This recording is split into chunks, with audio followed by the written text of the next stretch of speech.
καλύτερα. Όπου ήταν οι Τούρκοι ήταν πολύ καλύτερα. Ντροπή μας, αλλά αυτή είναι η αλήθεια.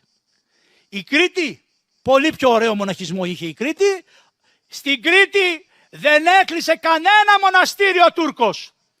Ενώ στην Ελλάδα με διάταγμα του Όθωνα κλείσανε άπειρα μοναστηράκια και κλείσανε εκκλησιές και πήραν τα λείψανα των Αγίων και τα πετάγανε από μέσα από τις λειψανοθήκες και κρατάγανε τα ασήμια για να τα κάνουν μισθό για το κράτος. Την ίδια ώρα οι άνθρωποι που ήσαν υπό τους Τούρκους κάνανε τις διαδικασίες τους. Γι' αυτό, κυρία Αρβελέρ, έλεγαν οι άνθρωποι 1000 φορές να δω του Τούρκου το σαρίκι μες στην πόλη παρά να δω τη αν καλύτερα να μην δω κανέναν. Καλύτερα να μην δω κανέναν. Ούτε το ένα ούτε το άλλο. Αλλά αν είναι κάτι να διαλέξω, προτιμώ τον Τούρκο παρά το Φράγκο.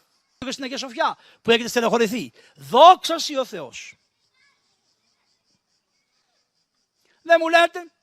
Ξέρετε πόσες γυμνές και γυμνοί το 24ωρο μπαίνανε μέσα στην Αγία Σοφιά. Άπειροι. Με το κολοβράκι να μπαίνει μέσα στο σημείο. Ψέματα λέω. Γιατί το έχανε μουσείο. Και μπαίνανε όλοι οι άχρηστοι μέσα, βρωμεροί και τρισάθλιοι, όλοι οι τουρίστες από όλα τα μέρη του κόσμου, χωρίς να σέβονται τίποτα. Τίποτα δεν σεβόντουσαν. Τώρα θα βγάλεις τα παπούτσια σου να μπεις μέσα. Μήπως είναι ευσέβεια. Θα φορέσεις γυμνό ρούχο να μπεις μέσα, όχι.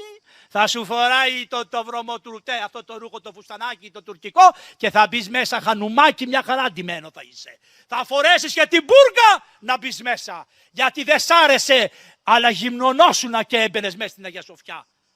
Μήπως είναι διόρθωσης και δεν είναι κατάρα. Σας πήρε ο πόνος για την Αγία Σοφιά. Κι αν η Αγία Σοφιά δεν ήταν ο Τούρκος, η Αγία Σοφιά θα είχε πέσει. Ποιος θα τη συντηρούσε, ποιος, το γένος. Μπορούσε το γένος να συντηρήσει τόσο μεγάλο κτίριο, ο Τούρκος το συντήρησε.